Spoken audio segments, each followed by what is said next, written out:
When fear becomes reality. Introduction.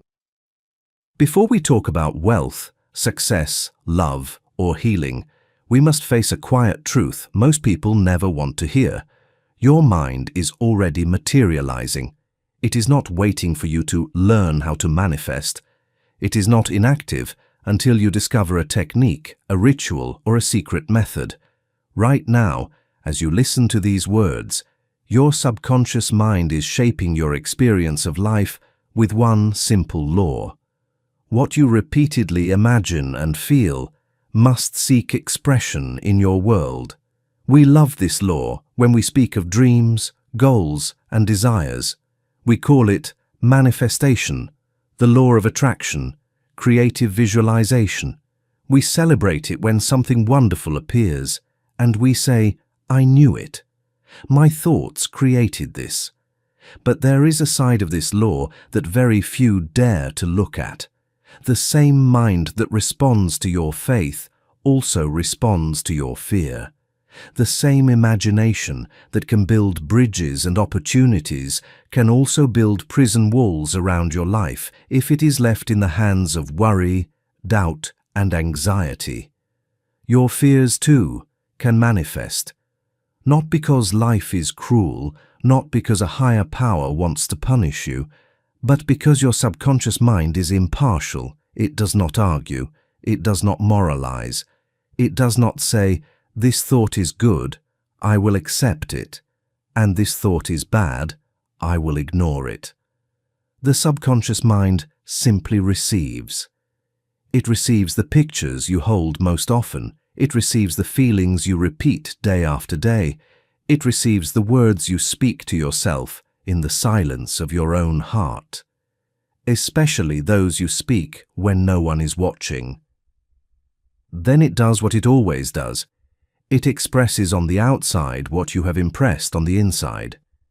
For years, perhaps for decades, you may have been told that you must think positive, that you must visualize what you want, that you must believe in your dreams.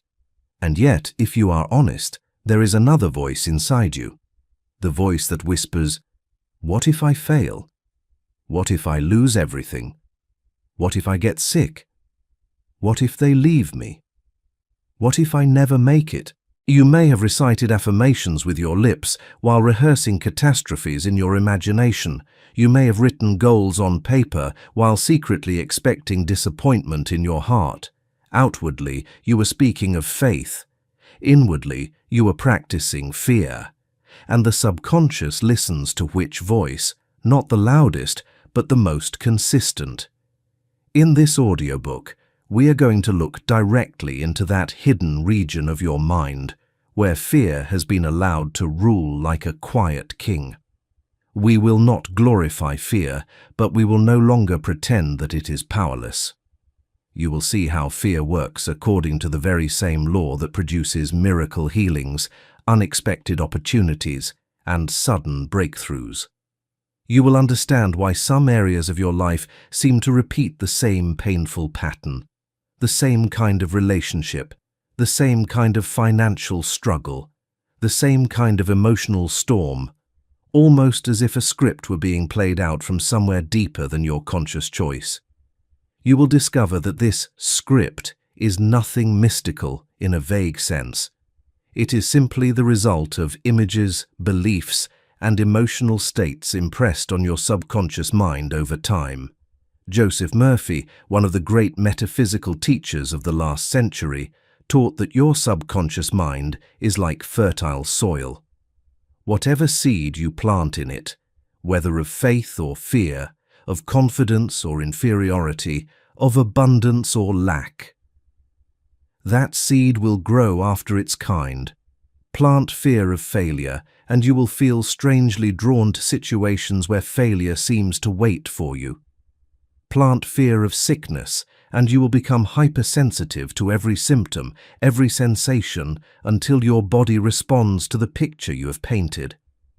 Plant fear of loss, and your relationships will be colored by suspicion, jealousy, or emotional distance, until the very thing you dread appears at your door. not because you deserve it in any moral sense, but because the law of mind cannot contradict itself.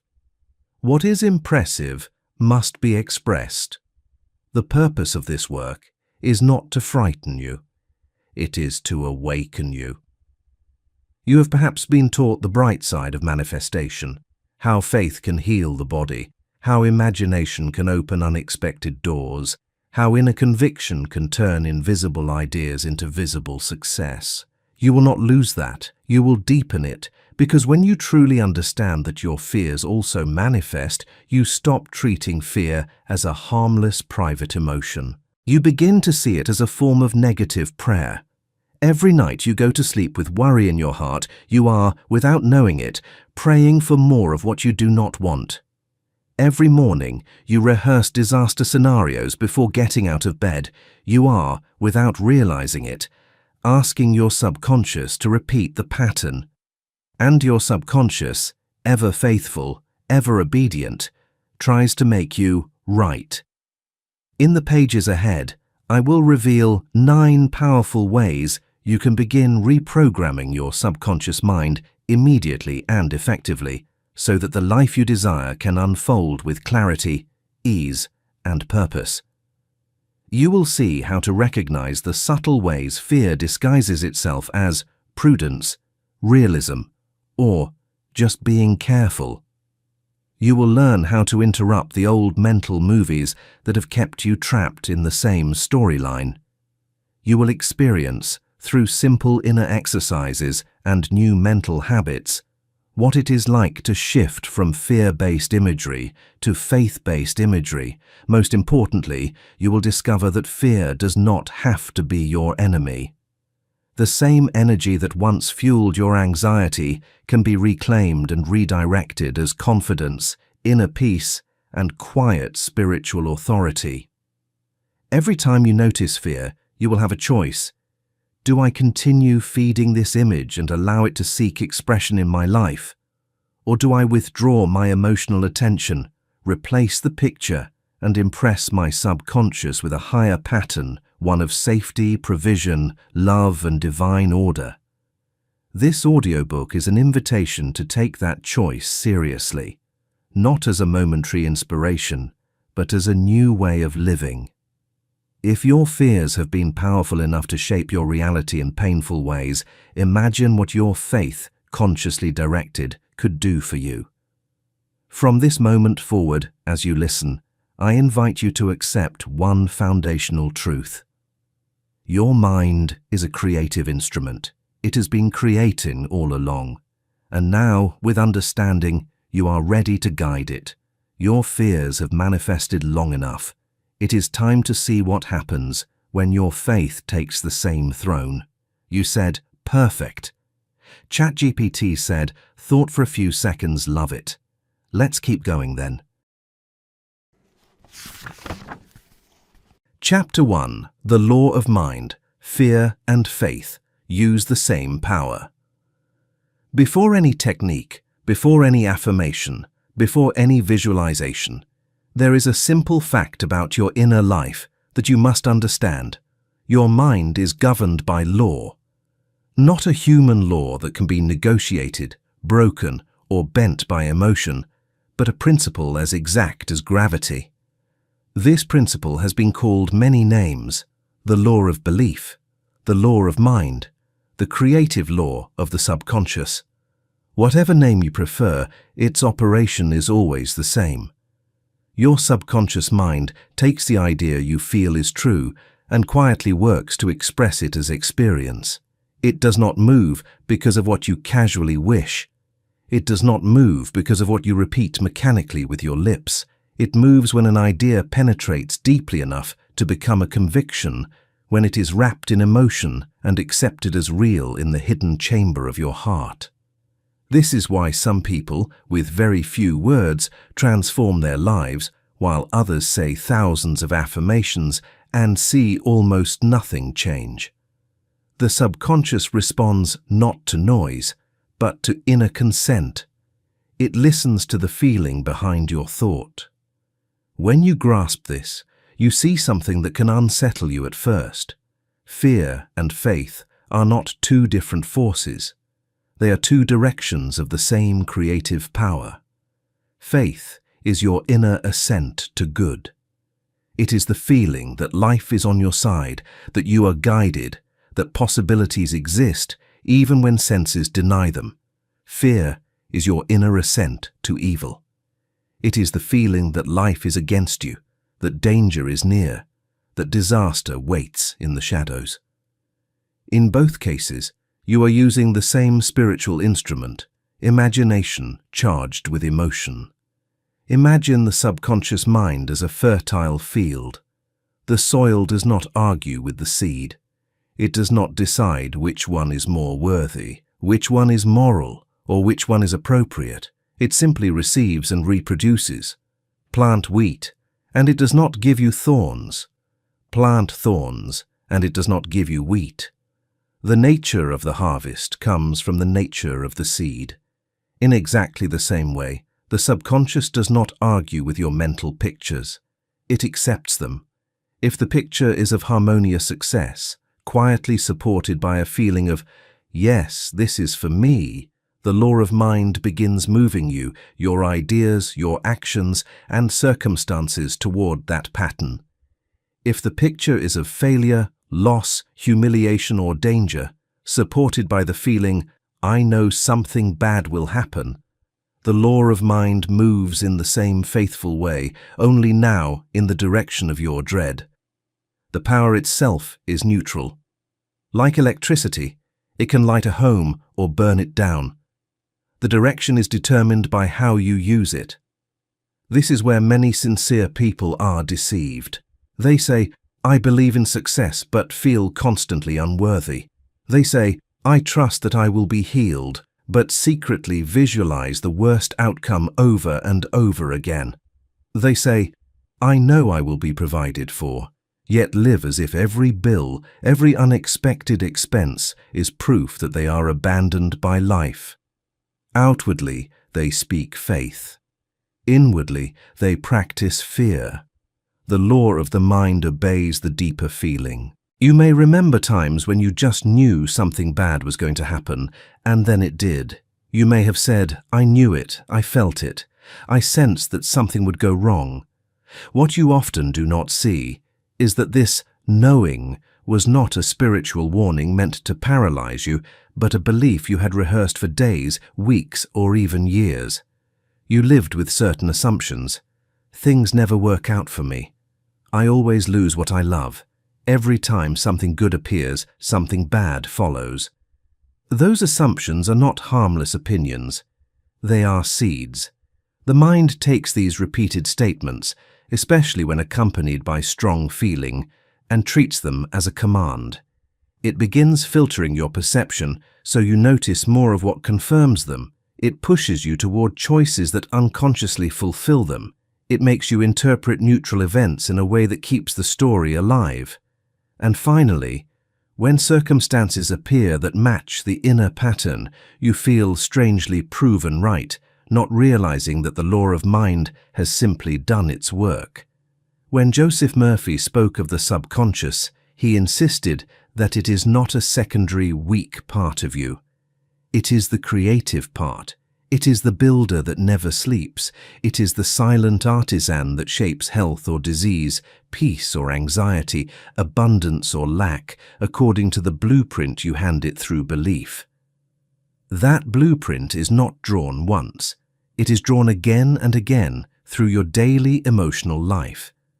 Every time you indulge in catastrophic thinking, imagining the worst outcome with vivid detail and strong feeling, you are drafting a negative blueprint. Every time you rehearse old memories of failure and say, that's just how life is, you are confirming the old design. Every time you dwell on stories of tragedy, lack, betrayal, and say, this world is dangerous, people are cruel, nothing ever lasts, you are giving the subconscious a model to reproduce. The law of mind takes these models seriously because it does not know you are just venting, just being realistic, or just being cautious. It only knows that you are presenting an image with emotion. That is enough. This is why your fears seem so powerful. It is not that fear has its own independent force. It is that you offer your best mental energy to your fears. You think about them longer, feel them more intensely, revisit them more often, and discuss them more passionately than your dreams. You feed them, you worship them. And what you worship in the inner temple of your mind, you eventually meet in your outer life. But this law that seems harsh at first is, in truth, your greatest ally. If the mind can produce such vivid confirmations of your fear, imagine what it can do with your faith. If the subconscious can gather circumstances, people, and events to fulfill your worst expectations, it can also gather circumstances, people, and events to fulfill your highest expectations. The power is not broken. It has never been absent.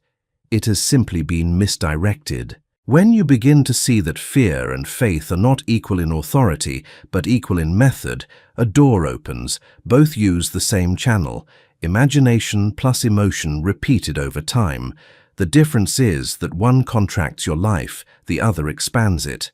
One binds you to the old self-image, the other frees you into a new one. You do not fight the law of the mind, you work with it. You stop begging the universe to give you a different result while continuing to plant the same fearful seeds. You recognize that every time you picture what you dread, you are spending spiritual currency on a reality you do not want. And you decide, gently but firmly, to spend that currency elsewhere. From this understanding, the rest of this journey unfolds. You will no longer see fear as a random tormentor. You will see how it operates within the very same law that once produced your greatest blessings, and how, by changing the content of your belief, you can change the direction of your life. The law of mind is simple. What you impress, you express.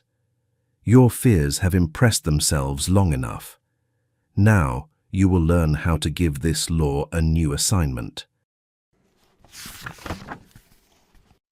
Chapter 2. How Fear Programs the Subconscious Mind. If the subconscious mind is the fertile soil of your life, fear is the unnoticed gardener that has been planting seeds while you were busy elsewhere. You were not born with most of your fears. They were learned, rehearsed, and impressed. To free yourself, you must see clearly how that programming happened and how it is still happening now. The subconscious is most open when you are relaxed, distracted, or emotionally charged. It does not enter into debate with you. It receives impressions through three main pathways: repetition, vivid imagery, and strong feeling. Fear is so effective because it uses all three at once. Think of the first time you were truly frightened as a child. Perhaps there was an illness in your home, an argument between adults, a sudden loss, a financial crisis, or a humiliation at school. Your conscious mind at that age did not have enough information to interpret events accurately. It did not know about economic cycles, relationship dynamics, or medical explanations. It only knew the raw sensations: raised voices, worried faces, tension in the room, tears, silence, the feeling that something terrible was happening. In those moments, the subconscious drew a conclusion. Life is not safe. Love can vanish. Money disappears. Bodies break down. The world is unpredictable. I am not secure. These conclusions were not spoken out loud, but they were written quietly into the inner script. Because the emotion was so intense, the impression went deep. Later, similar situations confirmed the belief, not because they were identical, but because the subconscious began filtering your attention. You noticed most what matched the original fear. You remembered most what agreed with your first painful conclusions. You forgot or minimized the countless moments where you were safe, loved, provided for, and protected. In this way, fear did not just respond to reality, it began shaping your perception of reality. Then came repetition. Perhaps you grew up around conversations saturated with worry. Adults say, life is hard. Money doesn't grow on trees. People cannot be trusted. Everyone ends up sick sooner or later. Don't expect too much. You'll just be disappointed. These phrases, heard over and over again in a charged emotional environment, became like hypnotic suggestions. You did not sit down to analyze them. You absorbed them. You must understand something very important here. The subconscious is programmed less by logic and more by atmosphere. A fearful statement spoken with conviction in a tense environment penetrates more deeply than a wise truth spoken once and forgotten. This is why one negative experience can mark a child for years, while dozens of positive experiences seem to fade. The emotional intensity of fear gives it a false authority, unless you later challenge and revise it. As you grew older, you began to rehearse fear on your own. You pictured the worst before exams, interviews, journeys, and conversations. You imagined failure before trying something new. You played mental movies of embarrassment before speaking in public. You lie awake at night, seeing in your imagination all the ways things could go wrong. You did not know that each of these sessions was a kind of inner training. You were tutoring your subconscious in the language of defeat. The mind does not distinguish between an event that is vividly imagined and one that is physically lived. When you repeatedly picture yourself failing, being rejected, losing, or suffering, the body responds. Your heart rate changes. Your muscles tighten. Your breathing shifts. Chemicals are released as if the danger were real. The subconscious takes note. This scenario must be important because it is accompanied by such intense feelings. Therefore, it becomes part of your inner catalogue of truth. This is how fear programs your reactions as well. A person who has played the movie of rejection 1,000 times does not walk into a new relationship as a blank slate. They arrive pre-programmed. The slightest delay in a reply, the smallest change in tone, the most innocent action from the other seems heavy with danger, because it matches the fear that has been rehearsed inside for years. The subconscious, already convinced that abandonment is inevitable, pushes the person to interpret everything through that lens.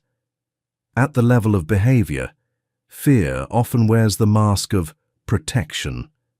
The subconscious thinks, if I can make you expect the worst, you will never be taken by surprise. If I can keep you small, you will never risk humiliation.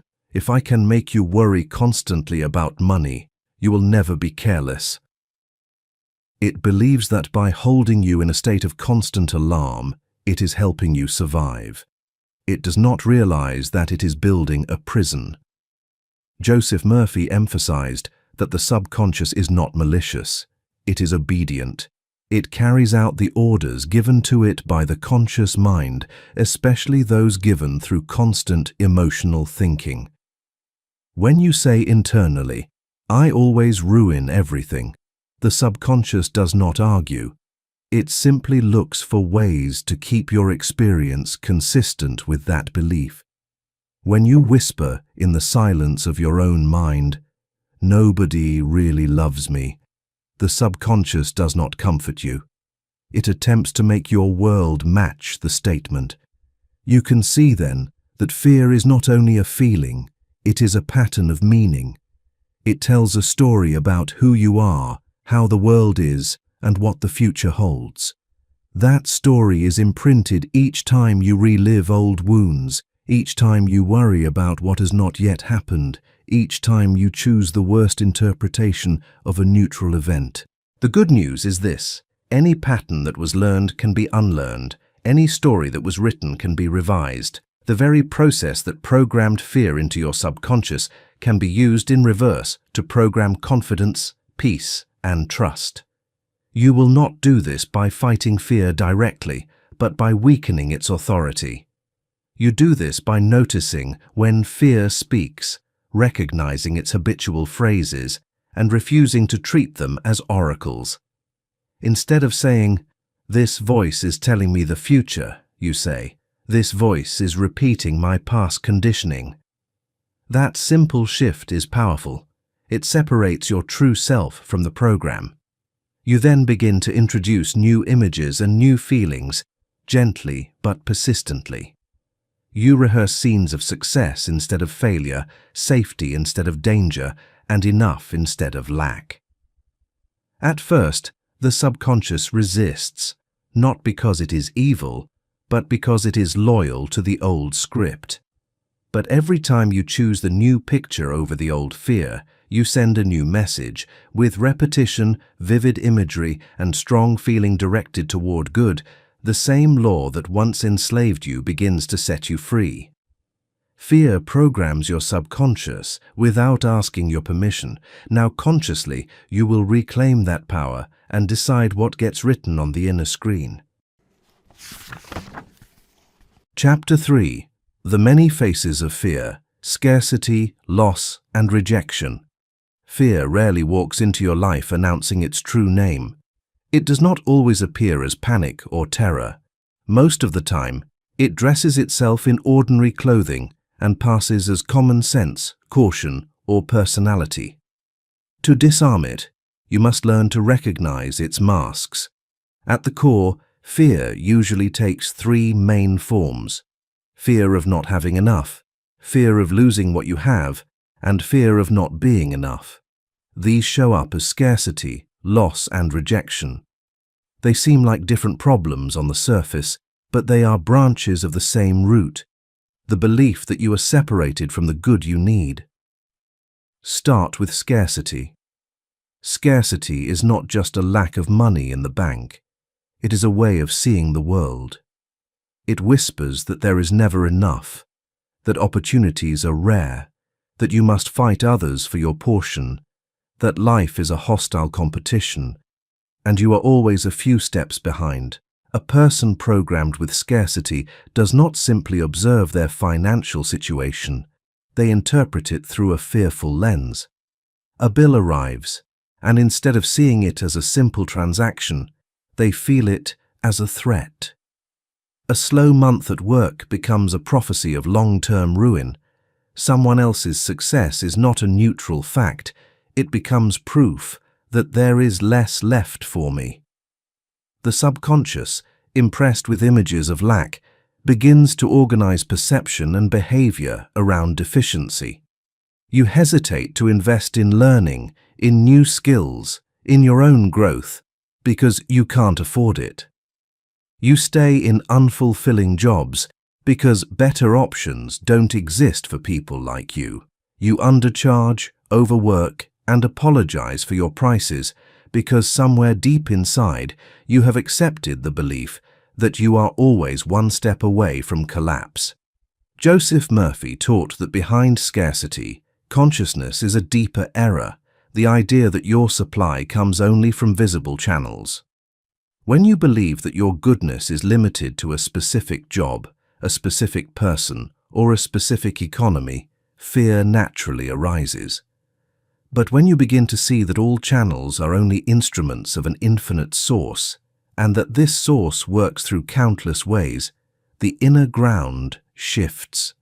Scarcity loses its apparent authority because it is seen as a misperception, not a law. Now look at the second face: fear of loss. If scarcity says there won't be enough, fear of loss says, even if I have something good, it will be taken away. This fear often develops after painful experiences of death, betrayal, sudden change, or abandonment. The subconscious, trying to protect you, concludes that attachment is dangerous, so it builds subtle defenses. You may find it hard to fully enjoy what you have. In the back of your mind, a voice whispers, "This is too good to last." When you receive affection, opportunity, or recognition, you feel a shadow behind it, as if something is waiting to cancel it. You may sabotage success so that you can say, "I chose to let it go," instead of facing the terror of having it ripped away. In relationships, fear of loss can create a constant background tension. You may become controlling, checking messages, questioning motives, and building invisible tests for the other person to pass.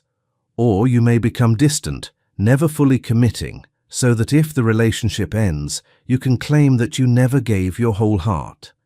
In both cases, fear of loss silently shapes the story. The subconscious believes it is saving you from a deeper pain, not realizing that its strategy is producing the very loneliness and dissatisfaction you fear. The subconscious mind, loyal to the old wound, expects loss and therefore keeps you living in a way that makes loss more likely. You might avoid important conversations, letting small misunderstandings grow into large distances. You might stay in situations that are already broken, clinging out of fear until circumstances force an abrupt end. You might mistrust every sign of loyalty, pushing people away with accusations or withdrawal. Then, when separation finally happens, the old belief is strengthened. See? Nothing lasts. Everyone leaves. The third face of fear runs even deeper. The fear of not being enough. Scarcity speaks about things. Fear of loss speaks about circumstances and people. The fear of not being enough speaks about you. This fear does not always sound loud. Sometimes it is a quiet, constant hum at the edge of your awareness. I am not worthy. I am not capable. I am not lovable. Something is wrong with me.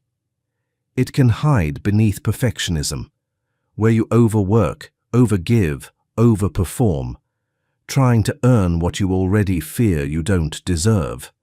It can hide beneath arrogance, where you exaggerate your importance to cover the inner sense of inadequacy. It can hide beneath chronic indecision, where you cannot commit to anything because every choice feels like an exam you are doomed to fail. The subconscious mind, once it accepts the belief, I am not enough, begins to organize your experience to confirm that statement. You gravitate toward people who mistreat or undervalue you because their behavior matches your inner script. You feel drawn to environments where you are not seen, not respected, not recognized because they feel familiar. Opportunities that would require you to see yourself differently are dismissed as too much, not for me, impossible. A door opens, but the inner program says, you should not walk through this. You will only prove your inadequacy more clearly. From the outside, people may see talent, beauty, intelligence, and potential in you. They may encourage you, support you, and point out your gifts. But if the subconscious has accepted the opposite belief, their words bounce off like arrows hitting a shield. Praise feels false. Compliments feel uncomfortable. Success feels like an accident waiting to be corrected. In this way, the fear of not being enough blocks the reception of good, even when it is literally in front of you. What is common to all these faces of fear is this: they each create a self-fulfilling prophecy. Scarcity consciousness leads to decisions that keep you in lack. Fear of loss leads to behaviors that strain relationships and stability. Fear of not being enough leads to choices that hide your gifts and shrink your life. This is not punishment. It is the law of mind in action. The subconscious works diligently to make your experience match your concept of yourself and your concept of life. If you believe that the universe is a place of danger, loss, and deficiency, the mind will cooperate with that belief. If you believe that you are unwanted, unworthy, or destined to fail, the mind will help you remain consistent with that image. But the law does not belong to fear. It belongs to consciousness itself, and consciousness can change its mind. When you begin to see these patterns clearly, you have already taken a step out of them. What you can observe, you are no longer completely identified with. When you catch yourself saying, "There is never enough," you can pause and remember that this sentence is a suggestion, not a prophecy. When you hear yourself think, "They will leave me like everyone else," you can recognize that this is the voice of old pain, not the voice of present truth. When you feel the familiar heaviness of, "I am not enough," you can choose to treat it as a memory, not an identity. In those moments, something subtle but profound happens. You stop giving fear the final word. You withdraw a little of the blind faith you had placed in its stories. Joseph Murphy would say that the first great act of liberation is to realize that your dominant beliefs are choices, not destiny. They were formed by repetition and emotion. They can be dissolved by new repetition and new emotion. In the chapters to come, you will learn how to introduce new concepts of abundance, safety, and worthiness into the subconscious mind. You will see how to replace the inner pictures of scarcity with images of provision, the inner narratives of loss with narratives of divine order, the inner judgments of not enough with a recognition of the spiritual richness already within you. For now, it is enough to notice the faces of fear in your own life. Where do you most feel there is never enough? Where do you most fear that what you love will be taken away? Where do you most doubt your own value? Do not judge yourself for your answers. Simply see them as evidence of how powerful the law of mind has been, even when used unconsciously. If fear, in these forms, has been able to shape your days with such precision, imagine what will unfold when you begin to direct the same creative power with clarity, love, and faith.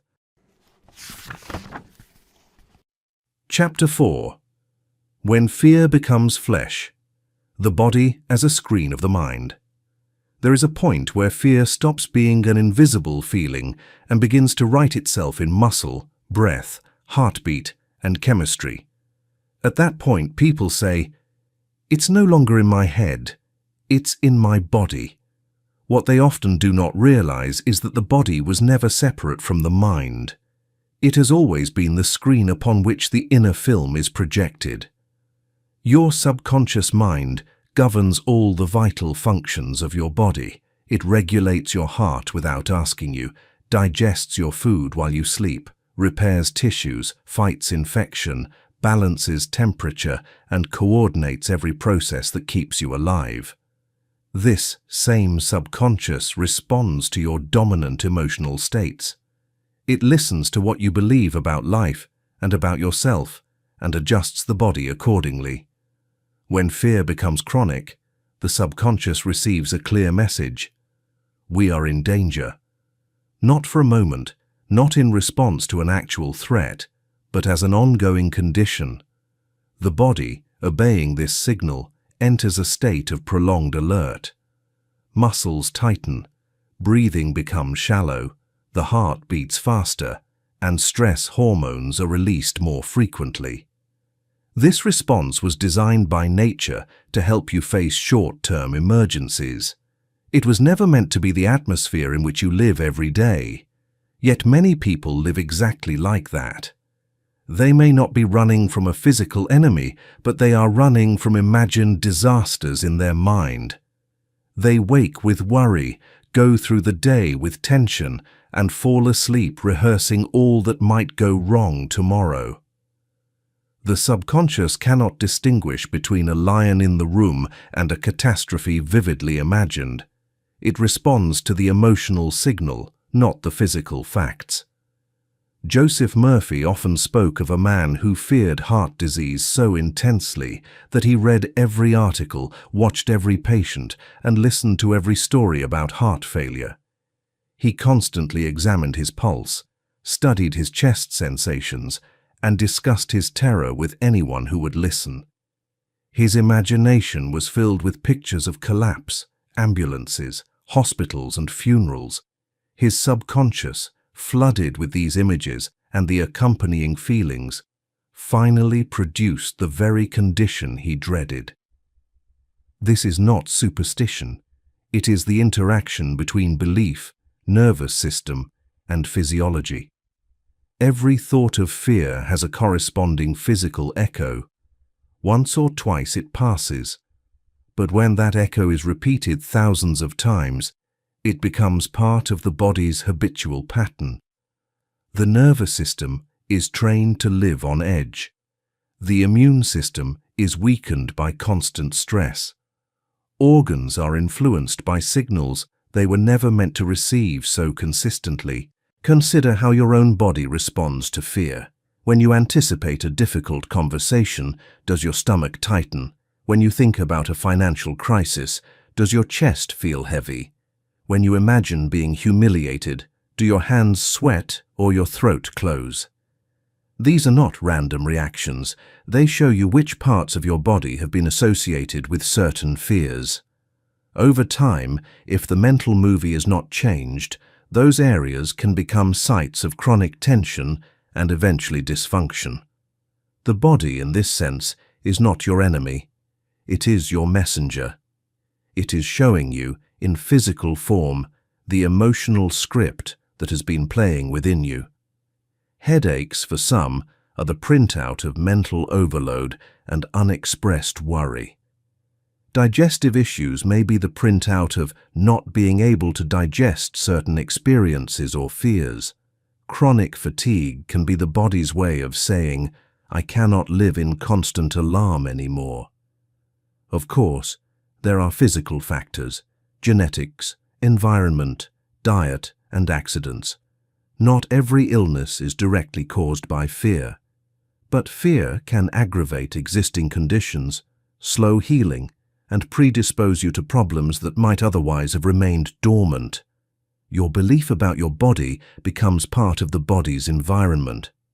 When a person lives with the conviction, "I always get sick," the subconscious cooperates. It lowers resistance at the slightest trigger. When someone repeats, "My family is doomed to this disease," they are not just stating a fact, they are reinforcing a script.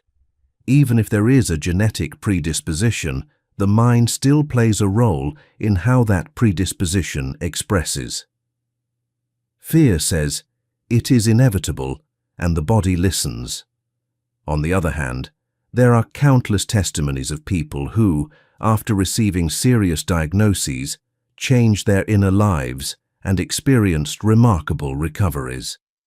They did not do this by pretending their condition did not exist, but by refusing to let fear be the dominant voice.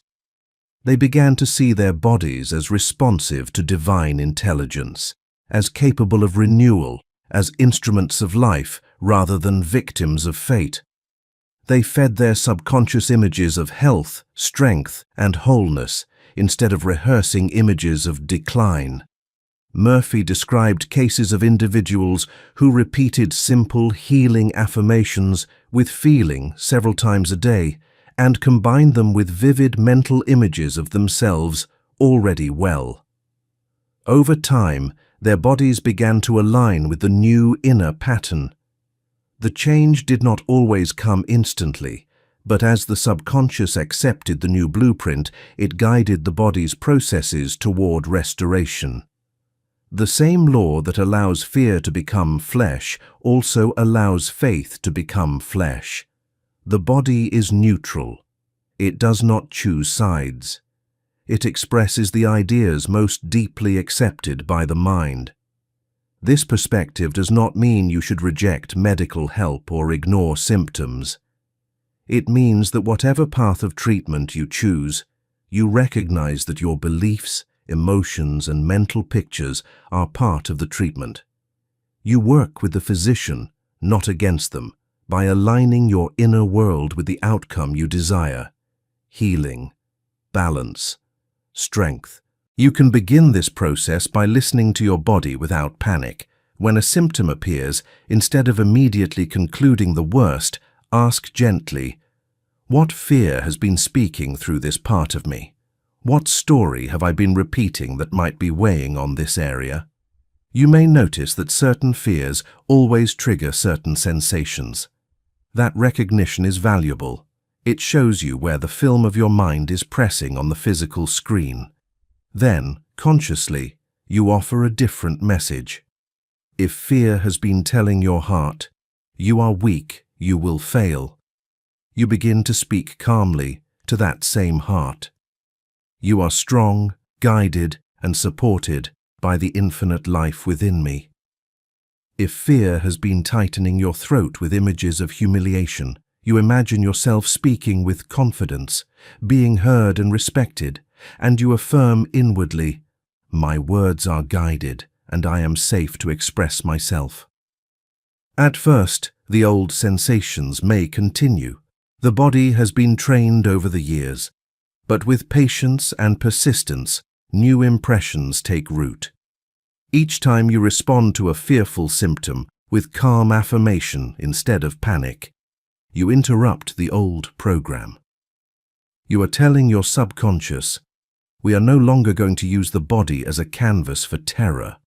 We will use it as a canvas for trust."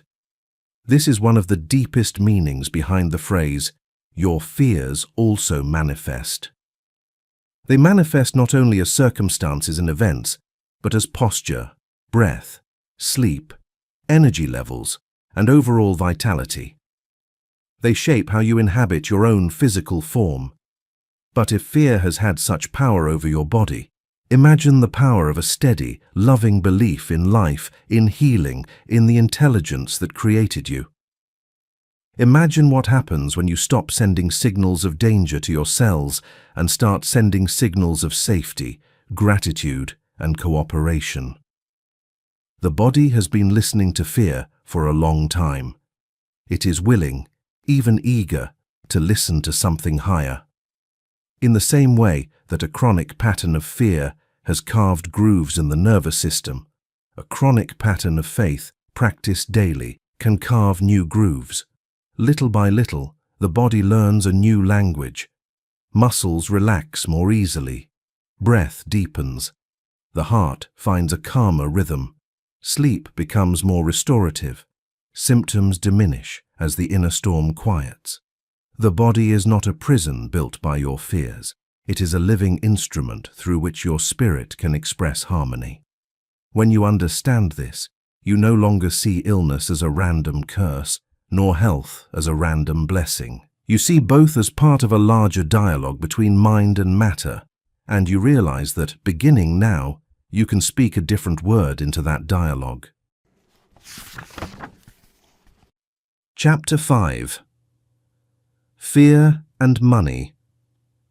How scarcity consciousness materializes. Few subjects reveal our fears as clearly as money. You can hide your worries about love behind jokes, your fear of rejection behind bravado, your fear of illness behind busyness, but your relationship with money quietly exposes what you truly believe about life, about your worth, and about the nature of supply. Money itself is neutral. It does not carry fear or peace in its paper and numbers. It is a symbol, a tool, a means of exchange. The emotional storm around it comes from the meanings the mind has attached to it. For many, money has been linked to survival, power, humiliation, shame, control, and insecurity. And because of that, fear finds in money a fertile ground to operate. Scarcity consciousness is not simply having a low balance in your account. It is the conviction, often unspoken but deeply felt, that there is never enough and that you are always on the brink of loss. It is the inner voice that insists, if something can go wrong financially, it will.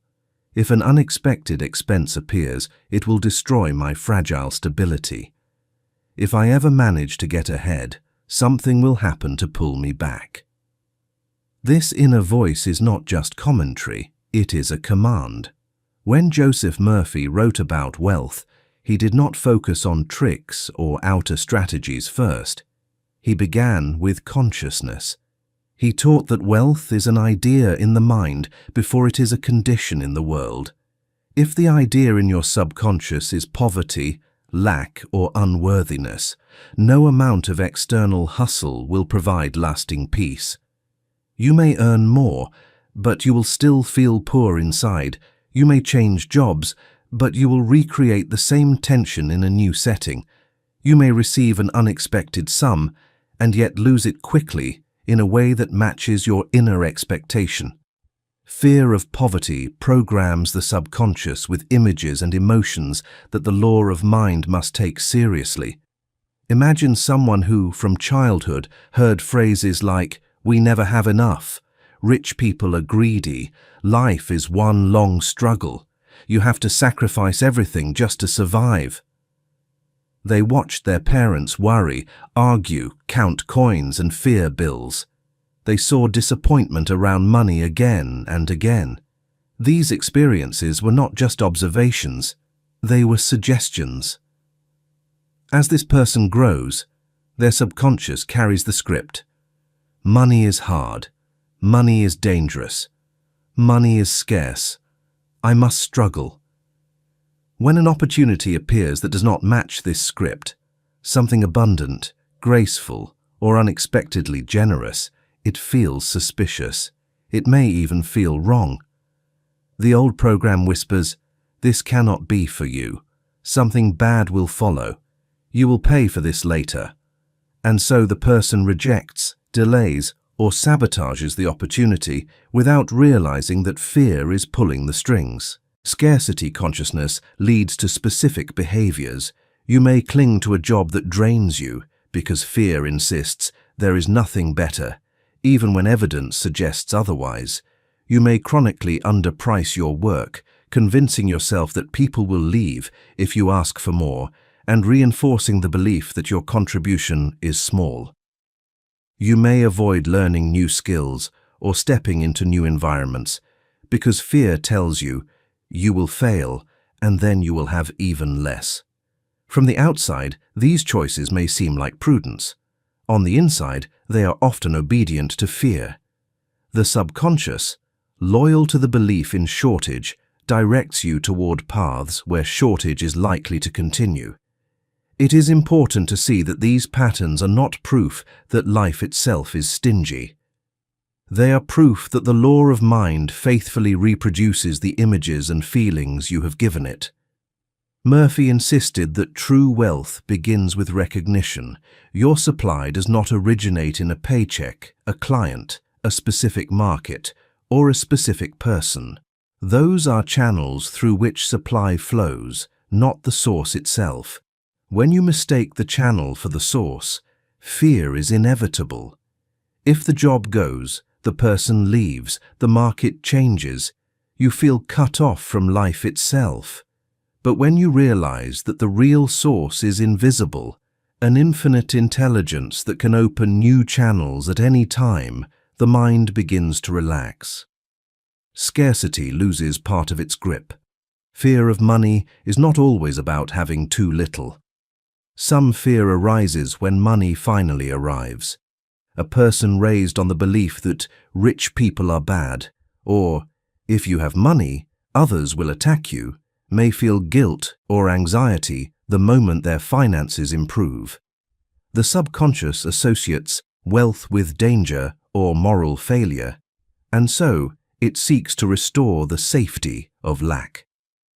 The person may make reckless decisions, overspend, or enter into chaotic situations that drain their resources. On the surface, it looks like bad luck. At a deeper level, it is the mind trying to return to the state that matches its belief. Your fears around money may take many forms. You may fear that you will never escape debt, fear that you will be old and unsupported, fear that others will judge you if you ask for more, or fear that you will lose yourself if you become prosperous. No matter how sophisticated the outer story is, they all whisper the same message. You are not supported. You are on your own. Life will not provide. These messages do not just sit in your head. They create an atmosphere around your actions. They make you contract when you should expand, hesitate when you should step forward, and cling when you should release. They lead you to decline collaborations out of suspicion, to stay silent when you should propose an idea, and to ignore intuitive nudges that could lead to new income. In time, the lack of movement becomes what you call reality. And yet within you, there is another possibility. The same law of mind that has been used unconsciously to manifest scarcity can be used consciously to manifest supply. The same imagination that has replayed scenes of unpaid bills and financial collapse can be trained to imagine stability, generosity, and flow. The same emotions that fear has tied to money, shame, panic, guilt, can be gradually replaced with gratitude, peace, and confidence. This does not mean you stop acting in the world. It means that actions taken from fear are replaced by actions taken from a deeper sense of support. Instead of chasing opportunities from desperation, you respond to them from clarity. Instead of hoarding from terror, you save and invest from wisdom. Instead of undercharging to avoid rejection, you honor the value you bring, trusting that right clients and channels will resonate with that value. Murphy would invite you to begin by changing the story you tell about money at the subconscious level. Instead of repeating, "There is never enough," you begin to affirm, "Infinite supply flows to me in perfect ways. I am guided to the right opportunities, and right opportunities are guided to me." Instead of saying, "I am always in debt," you affirm, "Divine order governs my finances. I am learning, growing, and moving steadily into balance and abundance." These statements, if spoken mechanically once or twice, will not override years of fear. But if you saturate your mind with them daily, especially when relaxed, and if you combine them with mental images of yourself paying bills peacefully, giving generously, receiving compensation gladly, and living with a calm sense of sufficiency, the subconscious will begin to accept a new blueprint. You may not notice a sudden miracle overnight, but you will notice subtle shifts. You may feel less panic when looking at your accounts. Ideas for improvement may arise where before there was only dread. Conversations open that lead to new work, new clients, or new levels of responsibility. You find yourself making wiser choices not out of fear, but out of self-respect. It is often when fear loosens its grip that the channels open more easily. Life has always wanted to support you. It was your inner agreement with scarcity that blocked the flow. To move from fear to faith in financial matters is not to become irresponsible. It is to recognize that anxiety is not a strategy. Worry has never paid a bill. Panic has never created wise planning. Shame has never generated a true increase. What changes your outer condition is a combination of inner conviction and aligned action. As you continue on this path, you will see that money is not your master. It is a mirror. It has been reflecting your beliefs about worth, safety, and possibility. When those beliefs change, the reflection eventually changes as well. Your fears around money have manifested in patterns of struggle, delay, and limitation. They have had their time. Now, by understanding the law of mind and the spiritual nature of supply, you are ready to let a different pattern take root, one in which money is no longer a symbol of danger, but a natural expression of an inner wealth that was always there. Chapter 6. Fear in Love and Relationships, the Self-Fulfilling Prophecy. If money reveals what you believe about supply, relationships reveal what you believe about yourself. Nowhere does fear speak more persuasively than in the realm of love, and nowhere does the law of mind, misused, create more pain. Every relationship you form is colored by the image you hold of yourself and of others in your subconscious mind. If, at a deep level, you believe, "I am unlovable," "people always leave," or "love always hurts," those sentences are not just private complaints, they are instructions.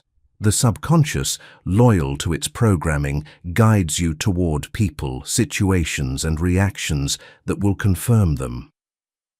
Fear in relationships usually takes three shapes.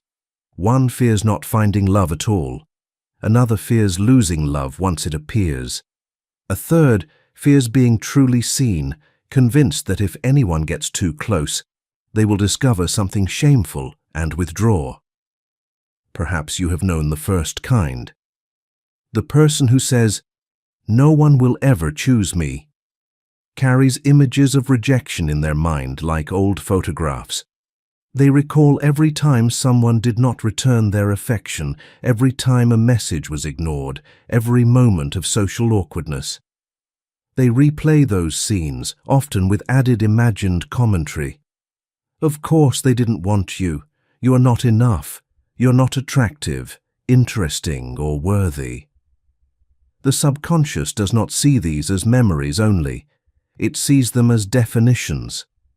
It accepts "I am unwanted" as a description of reality and begins to filter experience accordingly.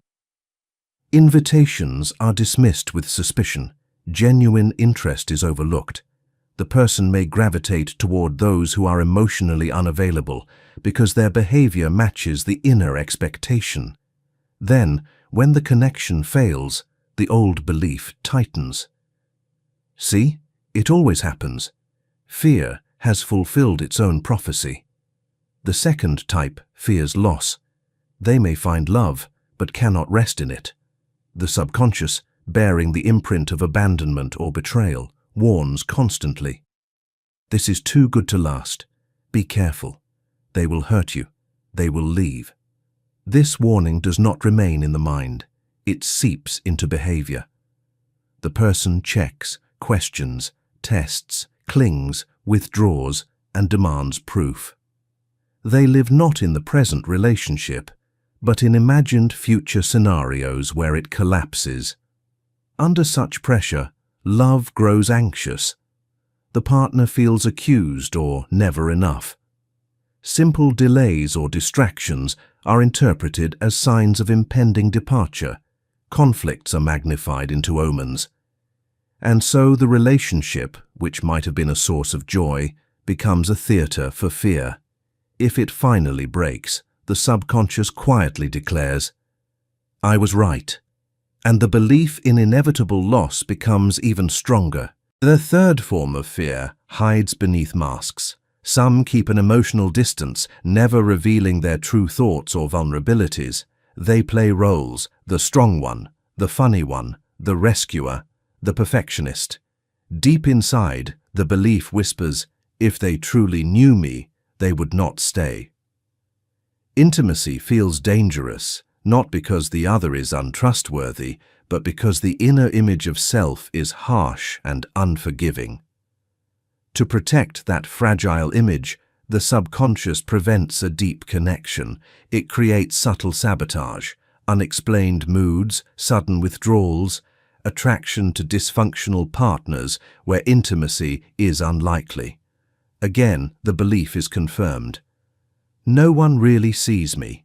No one really chooses me. Joseph Murphy would say that all these patterns arise from one core misbelief, that your worth depends on the changing opinions and actions of others. When you hand the verdict of your value to another human being, fear must arise, because no human is perfectly stable. People grow, change, come and go. If your sense of being lovable is tied to their behavior, your inner life will constantly shake. The law of mind cannot give you what you have firmly denied within yourself. If you inwardly insist, "I am unworthy," the subconscious will bring you experiences that agree.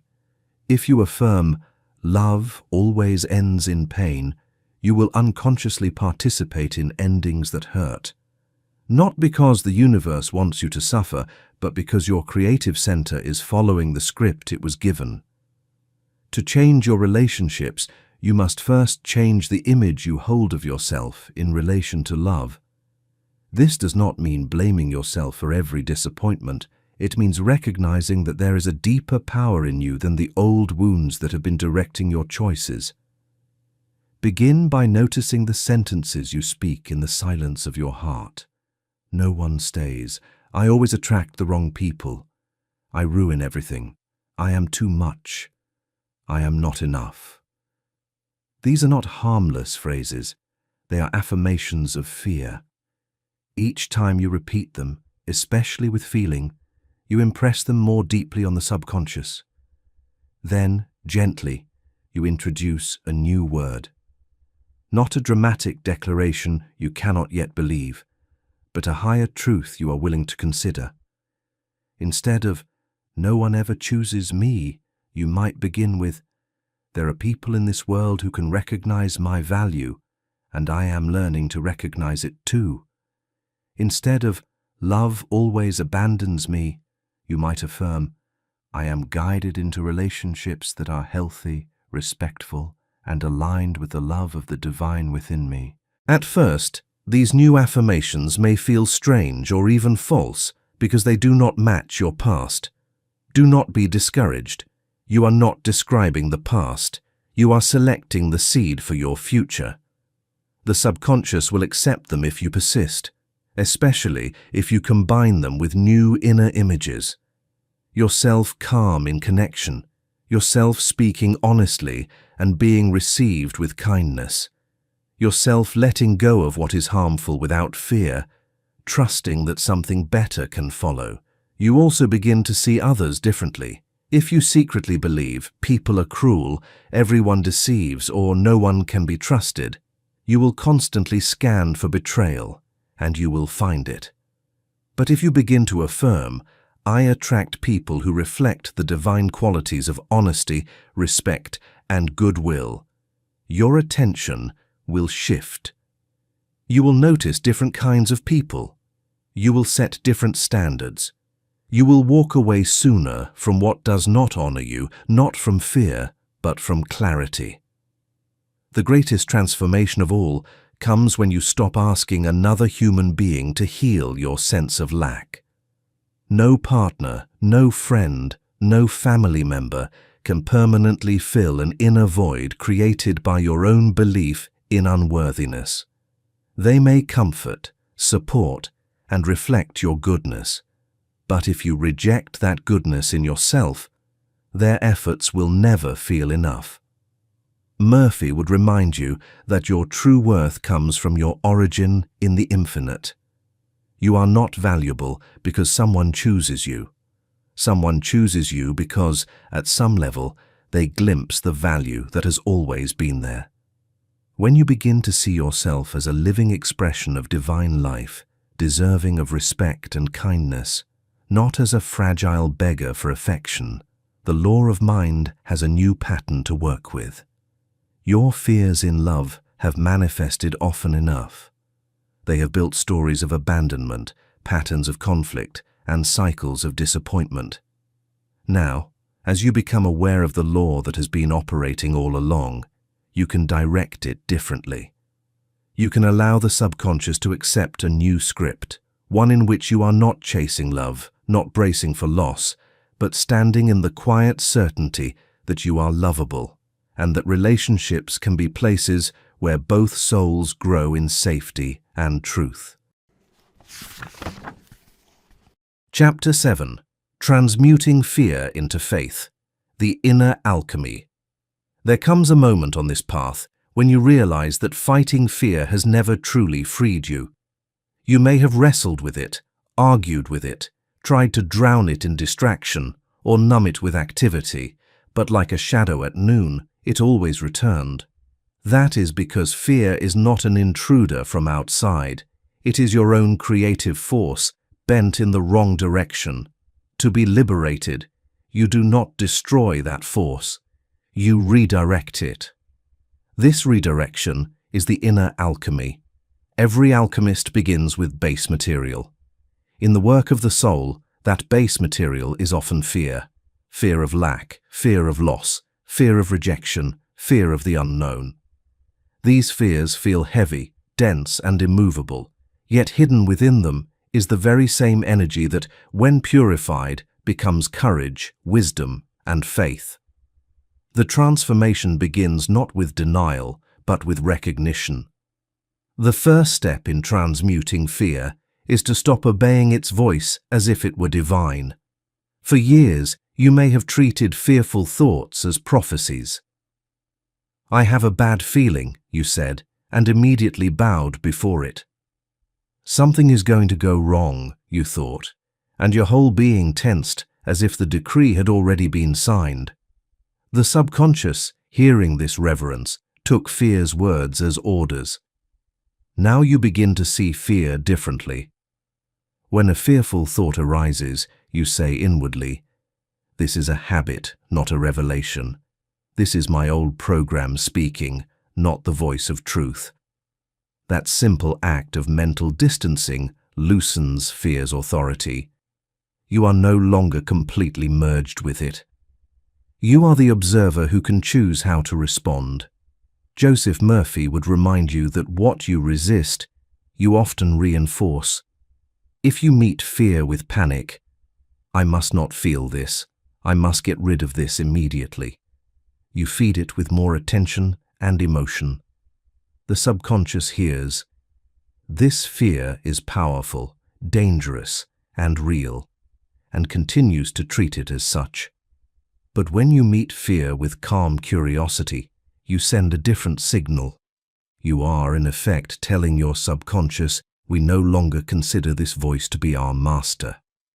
The next step in the alchemy is to look beneath the fear and ask, what belief is this feeling trying to protect?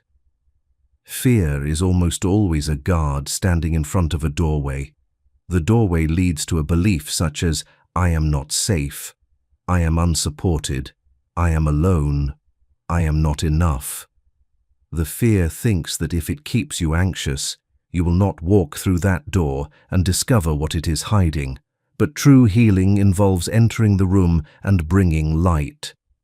Suppose you realize that beneath your fear of failure lies the belief, "If I fail, it proves I am worthless." That belief has been silently directing your choices for years. It is the real source of your torment, not the external situation. When you see it clearly, you are no longer hypnotized by it. You can question it. You can ask, "Who gave me this definition of worth? Is my value truly measured by outcomes or by something deeper that cannot be diminished?" This is where faith begins to enter, not as a vague optimism, but as a new interpretation of reality. Faith is not pretending that everything is fine. Faith is choosing to believe that there is an intelligence within you and around you that is greater than your present fear. It is the decision to side with that intelligence, even when the old program screams the opposite. To transmute fear, you must give the subconscious a new image to work with. The mind cannot operate on emptiness. If you simply try to stop thinking negatively, you create a vacuum that fear will fill again. Instead, you deliberately create a picture of the outcome you desire and you charge it with feeling. Imagine, for example, that you are afraid of a difficult conversation. You have played the scene a dozen times in your head, always with rejection, anger, or humiliation at the end. The subconscious has already begun to treat that catastrophic version as a script. To change it, you sit quietly and picture a different scene. You see yourself speaking calmly and clearly. You see the other person listening. You imagine a sense of mutual respect, even if there is disagreement. You feel relief in your body, as if the conversation has already ended in clarity. You hold this image gently, without strain, and repeat it until it begins to feel possible. At first, the old fear images may try to intrude. The mind may say, "This is unrealistic, you are just fantasizing." Do not argue. Gently bring back the new scene and remind yourself, "My subconscious accepted fear through repetition and emotion. It will accept faith in the same way." Each time you return to the higher image, you are performing alchemy. You are turning the raw energy of fear into a new pattern. Murphy often recommended affirmations because they give precise instructions to the subconscious, but their power lies not in the words alone, it lies in the feeling you generate as you speak them. When you quietly repeat, "The peace of God fills my mind and heart. I am divinely guided in all that I do," you are not casting a spell. You are feeding your inner life a new assumption. If you say it 10 times with your lips and once with your heart, the subconscious hears the one time. So you slow down. You allow the words to sink in. You imagine what your life would look like if they were true. You let that image stir a gentle, growing sense of trust. That is how the impression is made. Transmuting fear also involves shifting where you place your attention. Fear thrives on fixation. It wants you to stare at what might go wrong, to replay it repeatedly, to consult it before every decision. Faith, in contrast, directs your attention to what can go right, to the resources you have, to the possibilities that exist beyond your current view. This does not mean ignoring facts. It means choosing which facts to magnify. If you are facing a challenge, fear will point only to obstacles. Faith will also point to capacities you have developed, to help that may be available, and to lessons learned from past experiences. When you deliberately recall moments when you were supported, guided, or unexpectedly helped, you are training your subconscious to see life as a cooperative presence, not an enemy. That change in perception reduces fear's fuel. There is another element in this alchemy that is often overlooked: surrender. Not surrender to fear, but surrender to the illusion of total control. Much fear arises from the belief that you must personally manage every outcome, anticipate every danger, and prevent every possible disappointment. When you accept that there is a wiser intelligence working with you, you can release some of that false burden. In prayerful language, you might say, "Infinite intelligence, I do what I can with wisdom and love, and I trust you with what I cannot control." When repeated sincerely, this attitude allows the nervous system to relax. The subconscious hears, "We are not alone in this. There is help beyond our limited view." Fear loses its absolute grip because it is no longer the only voice offering a plan. The alchemy of fear into faith is not a single dramatic event, but a daily practice. Every time you notice a fearful thought and choose a higher interpretation, you perform a small transmutation. Every time you replace a catastrophic image with a constructive one, you turn base metal into gold. Every time you affirm a truth of safety, supply, and worthiness instead of rehearsing doom, you instruct the subconscious to build a different future. Over days and weeks, these small acts accumulate. The inner climate changes. Fear does not vanish forever. You are still human, but it loses its throne. It becomes a visitor, not a ruler. And when it knocks, you know what to do. You acknowledge it, listen for the belief behind it, and then gently hand that belief to a higher truth. In this way, the very energy that once created prisons becomes the fuel for your freedom. Chapter 8. From Worry Rituals to Faith Rituals. By now you can see that fear has never been a single feeling that occasionally visits you.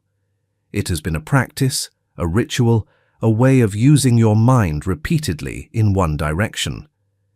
It has been your unspoken devotion. Without realizing it, you have given time, imagination, and emotion to your fears every day.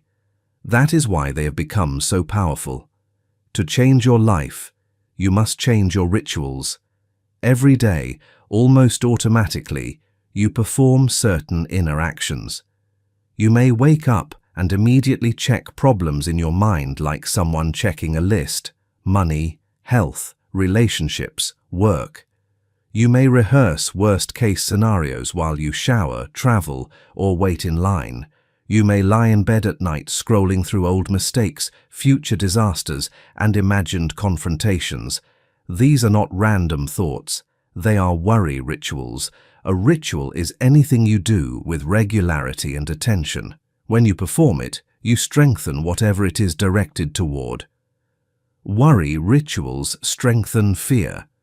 They train the subconscious to believe that danger is always near, that you must always be on guard. That peace is a luxury you cannot afford. The law of mind does not ask whether this is pleasant. It simply notes where your energy is being invested. If you give your best focus to fear every morning and night, it concludes that fear is your chosen master. It organizes your outer experiences accordingly. The invitation of this chapter is simple and radical. Replace worry rituals with faith rituals. You will not add these on top of your anxiety. You will gently exchange one habit for another.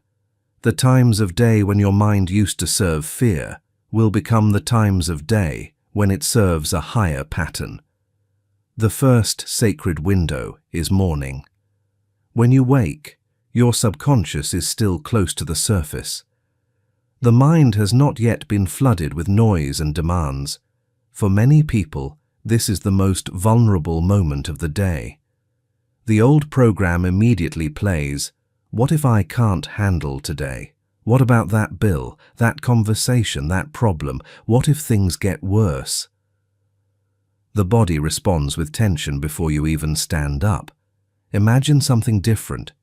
You wake, and before you reach for your phone, before you let your mind run down the familiar tracks of fear, you pause, you take a slow breath, you speak inwardly or softly a simple declaration. Today, I choose to trust the life within me. Infinite intelligence goes before me and makes my way clear. I am guided, supported, and protected. You are not pretending that no challenges exist. You are deciding which truth will be first in your consciousness. As you repeat these words, you picture your day unfolding with a sense of order. You see yourself handling tasks with calm. You imagine conversations going more smoothly than your fears predict. You feel, even for a moment, that you are not alone in what awaits you. This is a faith ritual. At first, the old habit of worry will try to reclaim that space. Thoughts may say, "This is naive, you must think of problems. Let them pass like clouds." Gently return to your new declaration. The subconscious learns by repetition. Every morning you choose faith instead of fear. You rewrite the opening lines of your day. The second window is at night. For many, the pillow has become an altar of anxiety. As the body slows down, the mind speeds up, reviewing the day's mistakes and rehearsing tomorrow's problems. You may call this processing, but in truth, it is often simply looping. The last images and feelings before sleep drop directly into the subconscious, where they work undisturbed for hours. If you go to sleep with scenes of disaster in your mind, you are planting seeds in the most fertile soil. You close your eyes, and the subconscious says, "Ah, this is what we are focusing on. Very well, I will work with this." You can choose a different kind of offering. Before you sleep, take a few minutes to withdraw your attention from the day's noise and deliberately place it on what you want your deeper mind to work on. You might recall 3 moments of support, no matter how small: a kind word, a solved problem, a quiet joy. You might affirm, "The infinite wisdom within me now brings order, healing, and harmony to every area of my life. While I sleep, divine intelligence restores my mind and body." Then you form a clear inner image, yourself free of the fear that has dominated you. You see the bill paid, the body stronger, the conversation healed, the path a little clearer. You do not strain. You simply let the picture float gently in your mind as you drift off. like a final, loving instruction to the subconscious. This is the direction, you're saying. Work with this. Over time, these morning and evening faith rituals begin to change your emotional climate. You will still have challenges, but you will meet them from a different inner posture. Instead of starting every day already defeated, you start aligned. Instead of ending every day drowning in dread, you end anchored in trust. There are other moments too that you can reclaim. Throughout the day, whenever you notice that your mind has fallen into worry, use it as a signal, not for self-criticism, but for redirection. Fear says, "Look at what might go wrong." You answer, "I acknowledge that possibility, but I choose to place my faith in the higher possibility of guidance, solutions, and order." You might whisper, "I am guided," while walking. You might breathe in on the thought, "peace," and breathe out on the thought, "release." You might silently declare before a meeting, "The life within me speaks through me with clarity and love." These small repeated affirmations are not empty phrases. They are continual gentle commands to the subconscious, turning its immense creative power toward good. Joseph Murphy emphasized that you do not need complex rituals, you need sincere, consistent ones. A simple phrase, spoken with feeling many times a day, is more powerful than a long affirmation repeated once and forgotten. A brief, vivid image held daily is more effective than a detailed visualization performed twice a year. There is also a practice of forgiveness that belongs among your new rituals. Much fear is tied to old resentments, anger at those who hurt you, blame toward yourself, bitterness toward life. These emotions keep the subconscious attached to painful images. To release them is not to approve what happened. It is to free your mind from the duty of constantly replaying it. Each day you can say, "I choose to release every mental image of harm. I forgive others and I forgive myself.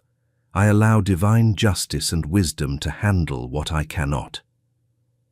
As you repeat this and imagine cords of resentment gently dissolving, the energy once imprisoned in anger becomes available for healing and creativity.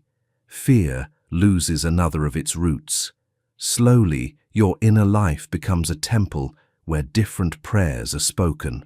Where there used to be, "What if it all collapses?"